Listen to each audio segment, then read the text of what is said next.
ماہرین کے مطابق ایران کے پاس ایسے کئی آپشنز موجود ہیں جن کے ذریعے وہ امریکی ناکہ بندی کے باوجود اپنی تیل کی پیداوار کو فوری طور پر متاثر ہونے سے بچا سکتا ہے۔ امریکی نیوز ویب سائٹ کی رپورٹ کے مطابق تیل ایران کی معیشت کی بنیاد ہے۔ امریکی صدر ڈونلڈ ٹرمپ کا خیال ہے کہ ایرانی تیل کی برآمدات روکنے سے اس کی پیداوار بند ہو جائے گی اور ایران کو معاہدے پر مجبور ہونا پڑے گا۔ تمام ماہرین کا کہنا ہے کہ ایران کے پاس اضافی تیل ذخیرہ کرنے کی صلاحیت موجود ہے اور وہ کچھ ٹینکرز کو ناکہ بندی کے باوجود آبنائے ہرمز سے گزارنے میں بھی کامیاب ہو رہا ہے، جس کے باعث وہ اس دباؤ کا کچھ عرصہ مزید مقابلہ کر سکتا ہے۔ رپورٹ میں کہا گیا ہے کہ آبنائے ہرمز میں جاری تعطل صدر ٹرمپ کے لیے سیاسی دباؤ کا باعث بن رہا ہے۔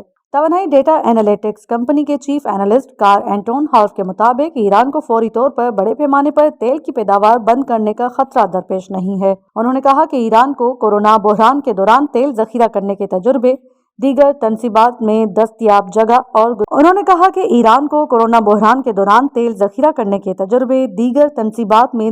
جگہ اور گزشتہ 10 برسوں میں متبادل ذخیرہ اور برآمدی سہولیات بڑھانے کی کوششوں کا فائدہ حاصل ہے۔ اور یہ بھی بتایا گیا ہے کہ 20 اپریل تک ایران کے پاس 20 ویری لارج کروڈ کیریئرز موجود تھے، جن میں سے ہر ایک تقریباً 20 لاکھ بیرل تیل ذخیرہ کر سکتا ہے۔ ویب سائٹ کے مطابق ان جہازوں کو آسانی سے فلوٹنگ اسٹوریج کے طور پر استعمال کیا جا سکتا ہے اور ایران تقریباً 2 ماہ تک پیداوار جاری رکھ سکتا ہے۔ رپورٹ کے مطابق 20 اپریل تک ایران کے پاس زمین پر تیل ذخیرہ کرنے کی بھی اضافی گنجائش موجود تھی، جو تقریباً 3 ہفتوں کی پیداوار کے برابر ہے۔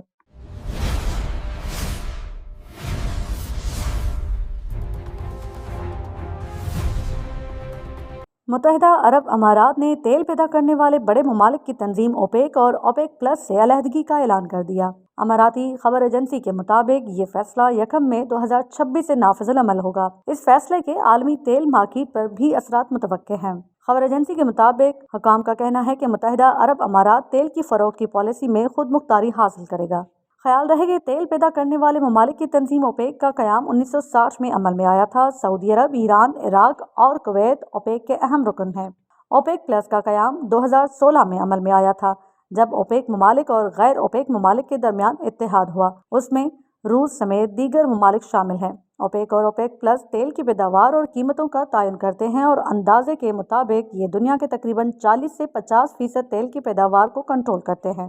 خام تیل کی عالمی منڈی کے حوالے سے معروف امریکی نیوز ویب سائٹ oilprice.com کے مطابق اوپیک کے تیسرے بڑے تیل پیدا کرنے والے ملک کی جانب سے تنظیم سے علیحدگی کا اعلان ایسے وقت میں سامنے آیا ہے جب تیل کی عالمی منڈی پہلے ہی غیر مستحکم ہے۔ ایران جنگ اپنے 9ویں ہفتے میں داخل ہو چکی ہے اور آبنائے ہرمز عملی طور پر بند ہے، جبکہ خام تیل کی قیمت $110 فی بیرل سے اوپر جا چکی ہے۔ رپورٹ کے مطابق UAE نے یہ فیصلہ اچانک نہیں کیا، بلکہ کافی عرصے سے اس کی تیاریاں جاری تھیں، کیونکہ پیداوار کی حد کے معاملے پر اس کے سعودی عرب کے ساتھ اختلافات بڑھ رہے تھے۔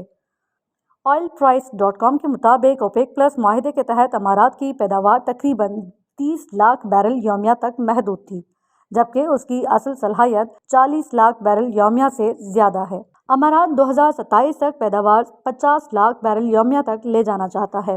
اس فیصلے کا تیل کی منڈی پر فوری طور پر بڑا اثر متوقع نہیں، کیونکہ آبنائے ہرمز کے بحران کی وجہ سے پہلے ہی کئی ترسیلات متاثر ہیں اور امارات اپنی پوری پیداواری صلاحیت کے مطابق برآمدات نہیں کر پا رہا۔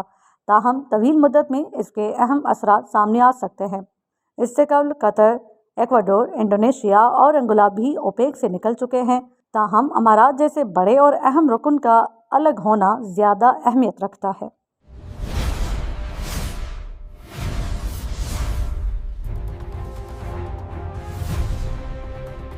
ایران کا تنازع ایک نئی سرد جنگ جیسے مرحلے میں داخل ہو چکا ہے، جس میں مالی پابندیاں، عسکری مداخلتیں اور مذاکرات شامل ہیں۔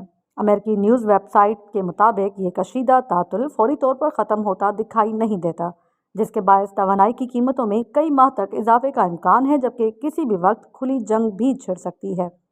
متعدد امریکی حکام نے بتایا ہے کہ انہیں خدشہ ہے کہ امریکہ ایک ایسے تنازع میں پھنس سکتا ہے جس میں نہ مکمل جنگ ہو اور نہ کوئی حتمی معاہدہ۔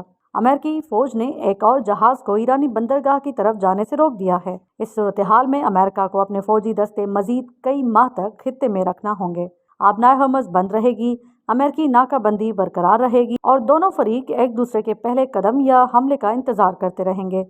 امریکہ میں نومبر میں ہونے والے وسط مدتی انتخابات میں اب 6 ماہ باقی ہیں اور صدر ٹرمپ کے قریبی ایک ذریعے نے کہا ہے کہ جمود کا شکار تنازع ٹرمپ کے لیے سیاسی اور معاشی طور پر بدترین صورتحال ہے۔ ٹرمپ کے مشیروں کے مطابق صدر ڈونلڈ ٹرمپ اس وقت نئے فوجی حملے کرنے یا دیکھنے کے درمیان تذبذب کا شکار ہیں کہ آیا زیادہ سے زیادہ دباؤ کی مالی پابندیاں ایران کو جوہری پروگرام ختم کرنے کے لیے مذاکرات پر آمادہ کرتی ہیں یا نہیں۔ ویب سائٹ کے مطابق ٹرمپ نے حال ہی میں ایک مشیر سے کہا کہ ایران کے رہنما صرف طاقت کی زبان ہی سمجھتے ہیں۔ مشیر کے مطابق وہ انہیں مایوس مگر حقیقت پسند قرار دیتے ہیں۔ وہ طاقت کا استعمال نہیں چاہتے لیکن پیچھے بھی نہیں ہٹ رہے۔ امریکی صدر ڈونلڈ ٹرمپ کا کہنا ہے کہ پاکستان کا بہت احترام کرتے ہیں۔ پاکستان کے فیلڈ مارشل اور وزیر اعظم بہت اچھے اور قابل احترام ہیں۔ ٹرمپ کے کچھ سینئر مشیر چاہتے ہیں کہ دوبارہ بمباری کا فیصلہ کرنے سے قبل فی الحال آبنائے حرمز پر امریکی ناکہ بندی برقرار رکھی جائے اور ایران پر مزید اقتصادی پابندیاں عائد کی جائیں۔ ٹرمپ نے پیر کو اپنی قومی سلامتی ٹیم کے ساتھ ایران کی پیشکش پر بات کی، جس میں ایران نے تجویز دی کہ آبنائے حرمز کھولنے کے بدلے امریکہ ایران سے آنے جانے والے جہازوں پر ناکہ بندی ختم کرے۔ ایک امریکی عہدیدار اور دیگر ذرائع کے مطابق اس اجلاس میں کوئی فیصلہ نہیں کیا گیا، جبکہ ایک ذریعے نے کہا کہ ٹرمپ اس پیشکش کو قبول کرنے کے حق میں نظر نہیں آئے کیونکہ اس سے ایران کے جوہری پروگرام پر مذاکرات مؤخر ہو سکتے ہیں۔ ٹرمپ کا کہنا ہے کہ وہ اس وقت تک ناکہ بندی ختم نہیں کریں گے جب تک ایران اپنے جوہری پروگرام سے متعلق خدشات پر مبنی معاہدہ نہیں کر لیتا۔ ٹرمپ انتظامیہ کے حکام اور اتحادیوں کا خیال ہے کہ پابندیاں ایران کے لیے تیل ذخیرہ کرنا مشکل بنا سکتی ہیں، جس سے اسے اپنے کنویں بند کرنے پڑ سکتے ہیں اور معیشت کو شدید نقصان پہنچ سکتا ہے۔